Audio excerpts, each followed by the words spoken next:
சூர்யாவோட கருப்பு படத்துலேருந்து எதுக்காக ஏஆர் ரஹ்மான் விலகினாரு அப்படின்ற கேள்வி எல்லாத்தோட மனசுலையுமே ஓடிட்டு இருக்குல்ல. ஸோ நம்ம டேரக்டர் ஆர்ஜே பாலாஜியோட டைரக்ஷனில் நம்ம சூர்யா அவர்கள் நடிக்கிற படம் தான் கருப்பு. இந்த படம் கண்டிப்பாக வந்து ஒரு கிராமத்து ஆக்ஷன் கதையில் உருவாகிட்டு இருக்கு அப்படின்னு சொல்லியிருந்தாங்க.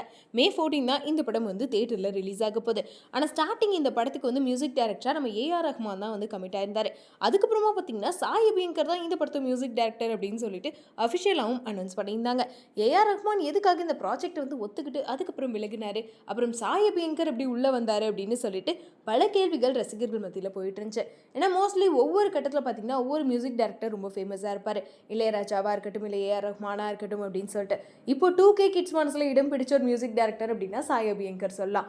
ஏன்னா அவர் ஆரம்பத்துலேருந்தே நிறைய ஆல்பம் சாங்ஸ்லாம் பண்ணி அந்த ஒவ்வொரு ஆல்பம் வெளியாகும் போதும் பார்த்தீங்கன்னா கண்டிப்பாக 2K கிட்ஸோட ஃபேவரட்டான ஆல்பமாக அதுவாக தான் இருக்கும். ஸோ அந்தளவுக்கு தொடர்ந்து சின்ன சின்ன ஆல்பம்லாம் பண்ணி இப்போது நிறைய ஹிட் படங்களுக்கு, முக்கியமாக பெரிய ஹீரோஸோட படங்களுக்கு எல்லாத்துக்கும் அவர் தான் மியூசிக் டைரக்டராக கமிட் ஆகிட்டு இருக்காரு.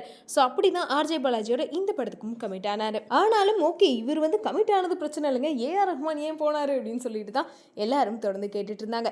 ஸோ அதை பற்றி இப்போ சாய் அபியங்கர் வந்து பேசியிருக்காரு. அவர் அப்படி என்ன சொல்லியிருக்காரு அப்படின்னு கேட்டிங்கன்னா, கருப்பு படத்தில் வந்து மியூசிக் டைரக்டராக என்ன கமிட் பண்ணும்போது உண்மையிலேயே எனக்கு ரொம்ப ஷாக்கிங்காக இருந்துச்சு. ஏன்னா சூர்யா அவர்களோட படம் அப்படின்றதுனால கண்டிப்பாக இந்த படத்து மூலமாக ஒரு பெஸ்ட்டான மியூசிக் கொடுத்து என்னோட டேலண்ட்டை வெளிப்படுத்தணும் அப்படின்னு சொல்லிட்டு ரொம்ப ஆர்வமாக தான் கமிட் ஆனேன். ஆனால் எனக்கு முன்னாடி ஏஆர் ரஹ்மான் சார் தான் இந்த படத்தில் கமிட் ஆகி வெளியாகியிருக்காரு அப்படின்ற விஷயமும் எனக்கு தெரிஞ்சது.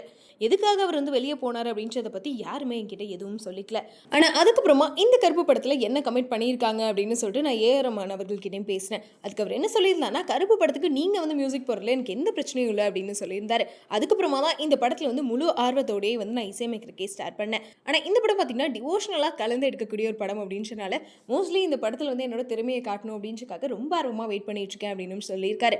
அதுலேயும் பார்த்தீங்கன்னா இன்னொரு அப்டேட்டும் கொடுத்துருக்காரு. என்னன்னா இந்த கருப்பு படத்தோட ஆடியோ லான்ச் ரொம்ப சீக்கிரமாக நடக்க போகுது அப்படின்ற மாதிரியும் வந்து சாய் அபியங்கர் ஷேர் பண்ணியிருக்காரு. ஸோ நிறைய பேர் பார்த்தீங்கன்னா கருப்பு படத்தோட போஸ்டர் வந்ததுக்கப்புறமும் சரி, அந்த படத்தில் நம்ம சூர்யா அவர்களோட லுக்கை பார்த்ததுக்கப்புறமும் சரி, எப்போ இந்த படம் வரும் அப்படின்னு சொல்லிட்டு ரொம்ப ஆர்வமாக வெயிட் பண்ணிட்டு தான் இருக்காங்க. முக்கியமாக ஆடியோ லான்ச்சுக்காகவும் பார்த்தீங்கன்னா நிறைய பேர் வெயிட் பண்ணிட்டு இருக்காங்க அப்படின்னு தான் நினைக்கிறேன். இந்த நேரத்தில் சாய் அபியங்கரே சொன்னால இதுக்கப்புறம் ரொம்ப சீக்கிரமாக ஆடியோ லான்ச் வரப்போகுது அப்படின்னு சொல்லிட்டு ரசிகர்களும் ரொம்ப ஆர்வமாக வெயிட் பண்ணிட்டு தான் இருக்காங்க. ஸோ இதை பற்றி நீங்கள் என்ன நினைக்கிறீங்க அப்படின்றத மறக்காம கமெண்ட்டில் சொல்லிடுங்க.